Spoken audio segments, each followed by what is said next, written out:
On Tuesday afternoon, a 29-year-old Uzbek immigrant, Sayo Saipov, allegedly drove a rental truck down a bicycle path in Lower Manhattan.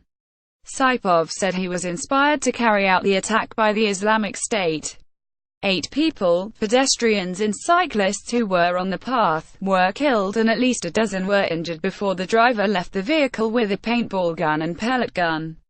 A police officer then shot Saipov in the stomach. He is still alive.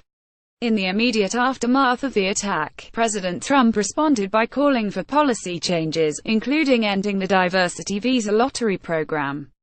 But are immigration policies the best way to combat terrorism? What other policy approaches fight terror, and what's effective? Plus, how much power does a president himself have to end attacks in the United States? On this week's episode of Can He Do That, White House reporter David Nakamura helps us answer this critical question: can Trump keep us safe from terror attacks? Plus, we talk to an expert to learn how terrorist groups recruit and whether the United States can curb those efforts.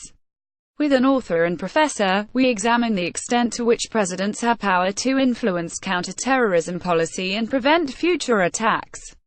Listen to the episode below. Each week, Can He Do That examines the powers and limitations of the American presidency, focusing on one area where President Trump is seemingly breaking precedent. We answer the critical questions about what today's news means for the future of the highest office in the nation. Subscribe on Apple Podcasts, Stitcher or wherever you get your podcasts.